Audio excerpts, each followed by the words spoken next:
The school year is fast approaching, and with it, busier days and more intense schedules.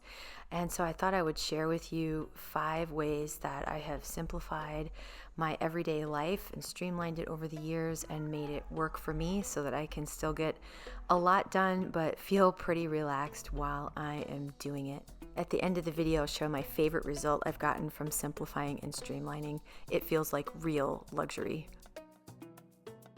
I'm a very time optimistic person, which is the positive way of saying that I like to get a ton done in a day, and I can be very impatient and think that I can get way more done than I actually can. But because of that's kind of the way I think, my first thing in the morning is to do that and just get it done out of the way. I feel like I've really streamlined it as much as I can. I can just crack open my laptop. I have some weights and a mat stashed in an armoire in the room where we watch TV, and I'll just drag all that stuff out in under a minute.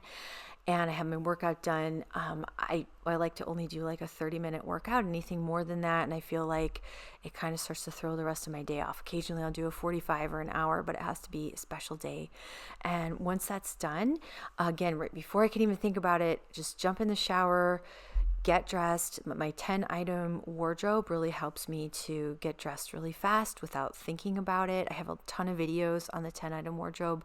It's an idea that I actually first picked up from living in France and in Spain, but I didn't have a name for it. Jennifer L. Scott is a lovely YouTuber who put a name to this phenomenon that she also observed in Europe, where people wear a small amount of clothes in a very heavy rotation, and she put a label on it, 10-item wardrobe. It's a great way to always have something at your fingertips that you can wear, that's going to look presentable, that you enjoy, and that has helped me save so much time in the morning. So then I will put on something from my 10-item wardrobe, and then I also like to do a 2 to 5 minute makeup. I'll do like a 2 to 5 minute face, and sometimes I'll start to really get into it, and if I have a little more time, I'll relax and I'll end up spending 12 or 15 minutes if I'm really having fun. But most days it's 2 to 5 because I have other things that I need to get done. We have a goal of starting school. My goal is to be in that classroom writing assignments on the board and have everybody ready to go at 8:30. So I know I have this time constraint. Knowing that somehow helps me to calibrate how long I'm going to take on all my makeup. I don't know. It's like a subconscious thing. I also try to do the same thing for my hair and have like a 2 to 5 minute hairstyle that is a go-to. I've been trying to branch out and do more interesting updos. There's a great YouTube channel. I think her name is Alex Gaburi, and I have found some inspiration there for some French twists instead of just the usual messy bun. My hair is very wash and wear. My 2 to 5 minute hair, 2 to 5 minute makeup are done. I guess you could say my 2 to 5 minute outfit. So like altogether between 6 and 15 minutes for face, hair, and makeup. That I feel good. I feel ready to start the day. About an hour all told to get ready, but I've hit all the bases of everything that I want to do to feel good and take care of myself without spending so much time. I'm glad to spend that time on myself too, which is another important thing. There might have been times in the past where I would have felt like even spending the time to do my hair and makeup for 5 or 10 minutes was like too extravagant or too much.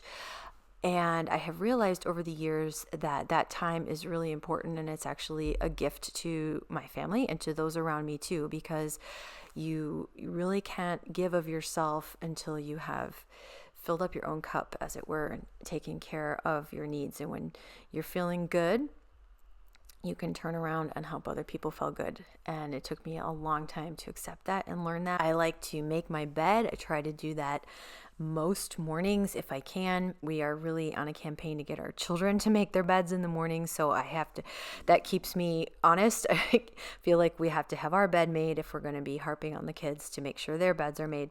There is nothing like a made bed to give you that sense of peace. Every time I pass my bedroom door and I see my bed made, I feel really calm.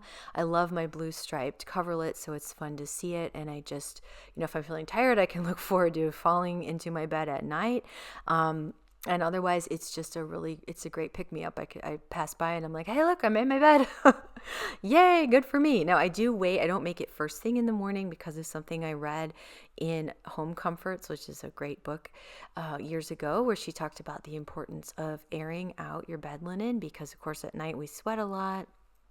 And she's got this big whole section about how important it is to air out your bedroom, like even open a window. Don't pull up your covers right away if you can. Now, some mornings it's not practical because I'm leaving the house and I'm like, I don't care. I'm just going to make the bed. I'd rather the bed made than be like, oh, I'm airing the bed and it stays unmade all day. I do prefer it made. But if I can, like a regular day, let it air while I'm working out, take a shower, getting dressed and all that, air out for a good hour. That's great. And I feel like it's a good thing to do. If it was a school day, I would be here in our schoolroom at my desk, and it's not quite a school day yet, but but I am getting into the classroom and doing some planning for the upcoming year. I'm really excited about this upcoming year with my kids.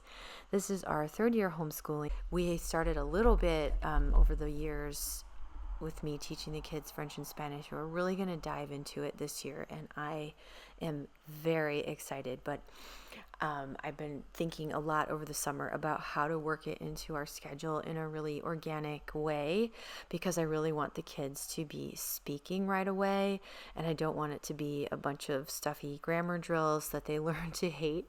So I've been working a lot at figuring out how we can work the foreign languages around all of the other things that we need to get done throughout the day. So I think what we're going to do is language practice Monday through Thursday, and then Friday we're going to try to do some kind of enriching, enticing activity to get them interested in the language, like listening to music or watching a children's show from Spain or France. Another thing that has helped me get a lot more done is to have go-to recipes. And my newest go-to recipe are these baguettes. So I just keep this bowl of bread dough all the time, like for lasts us a week, maybe 5 days. And I can just pull it out and really quickly in 20 minutes shape a baguette, start to finish, probably 30 minutes, like shape it. Here I'm painting it with water that makes the crust extra crispy, and then it bakes for about 20 minutes. And just a really quick and easy way to have fresh bread on hand. And then if I've got a kid who really hates whatever else we're having, at least they can have a couple slices of bread. I try to stay away from eating a lot of bread because it's not that great for you. I find that if I don't have any bread around, then we end up sort of eating crackers a lot. Today I was getting the baguette started, and then I noticed this mess in the bottom of my fridge. I try to keep it clean on the fly. I don't like to have like a day where I pull everything out and get it completely clean top to bottom. I used to do that and I really hated it. So what I do now is I'll do like a couple of the side shelves one day, and then if I notice like an emergency like this, I'll take care of it right away. And then another day I might pull everything off the glass shelves and wipe them down.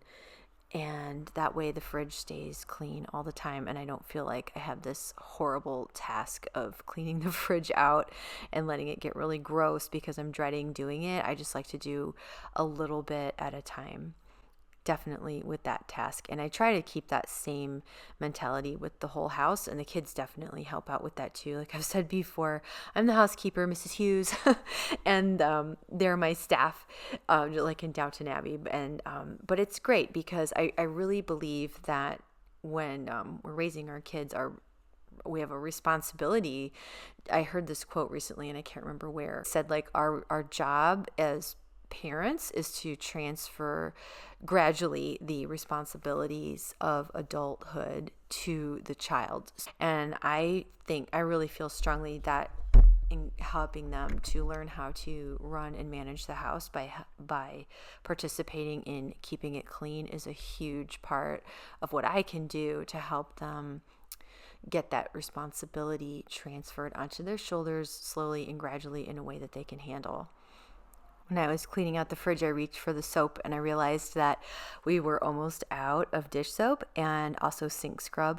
I like to make my own DIY sink scrub out of baking soda. I just pour baking soda into a mason jar and stir in some lemon essential oil so it smells nice. And then the kids scrub the sink with that every night when they are cleaning up after dinner. We have a rotating schedule for which child has to clean up after dinner. or which children. So I just quickly put that together.